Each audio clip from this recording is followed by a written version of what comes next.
जो अपने बच्चों के लिए संस्कार दे नहीं पाए। अंत में क्या हुआ, उस बच्चे उस माता पिता को सम्मान नहीं दिए। उस बच्चे जब मुसीबत था उस समय उस माता पिताओं को मदद नहीं किए। और इसीलिए हम माता पिता अपने जो जिम्मेदारी है उसको हम भली भांति निभाएं और अपने बच्चों को संस्कार दें, अपने बच्चों को आगे बढ़ाएं। और हम सभी बच्चों के लिए और हम जितने भी युवा साथी हैं, हम सभी के लिए, जैसे हमारे सालिक साई भाई कहा के गए, 3 चीज को बहुत ध्यान देना है। पहला तो नशा पानी, दूसरा एक्सेस यूज ऑफ मोबाइल, और तीसरा जो बहुत स्पीड जो गाड़ी चलाते हैं उसको हम लोग को विशेष ध्यान देना है। और हम लोग यहाँ एक छोटा सा प्रोग्राम भी देखे जो मोबाइल के बारे में हमें बतलाया गया कि हम ईश्वर को भी भूल जाते हैं जब मोबाइल का मतलब रिंग आ जाता है। हम ईश्वर को भूल जाते हैं और मोबाइल को उठाने के लिए चले जाते हैं। तो इसी प्रकार ये 3 जो बुराई अभी हमारे समाज को खत्म कर रहे हैं, यदि हम संकल्प लें तो जरूर हमारे समाज और हमारे समुदाय जरूर आगे बढ़ेगा। और इस सिलसिले में बच्चों के लिए, विद्यार्थियों के लिए मैं ये कहना चाहूँगा कि हमारे जीवन का सबसे खुशी का दिन तब होगा जब हमारे माता पिता हमारे लिए मुस्कुराएंगे, तब हमारे जीवन का सबसे खुशी का दिन होगा। और इसीलिए प्यारे बच्चों, हम जो कुछ भी करें, माता पिताओं के जीवन में खुशी आना चाहिए, आनंद होना चाहिए।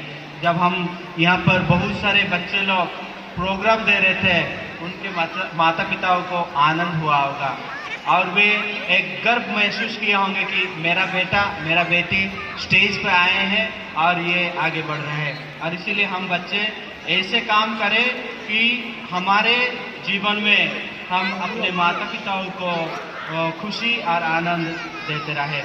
और अंत में मैं ये कहना चाहूँगा कि यहाँ पर जितने भी बच्चे हैं, मैं यहाँ पर कलेक्टर लोगों को देख रहा हूँ, जो बड़े बड़े नेता लोग को दिख रहा हूँ, इंजीनियर लोग को दिख रहा हूँ, डॉक्टर लोग को दिख रहा हूँ और बहुत बड़े बड़े अधिकारी लोग को आप लोगों में मैं देख रहा हूँ। हम जितने भी इधर हैं और उधर स्टेज तरफ बैठे हैं, माता पिता जो है उन लोग जितना भी सपना देखेंगे कभी नहीं बनने पाएंगे, लेकिन आप लोग जरूर कलेक्टर बनने पाएंगे, आप लोग एक बड़ा नेता बनने पाएंगे, आप डॉक्टर बनने पाएंगे, आप सिविल इंजीनियर बनने पाएंगे, आप सब कुछ बनने का दक्षता आप में है। और इसीलिए आज आप संकल्प ले लीजिए अपना जीवन के लिए, कुछ बनने के लिए और उस चीज को प्राप्त करने के लिए जीवन में मेहनत कीजिए।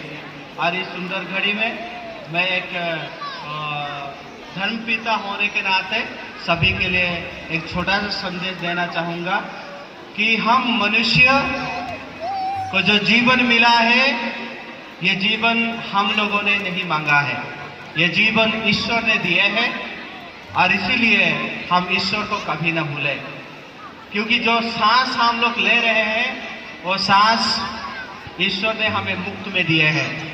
लेकिन जो जितने भी चीज हमारे लिए जरूरत है, कपड़ा लता मकान और भोजन, ये सारी चीज के लिए हम लोग पैसा खर्चा कर रहे हैं, लेकिन जो जीवन के लिए जो सांस हम ले रहे हैं ईश्वर ने हमें मुफ्त में दिए हैं।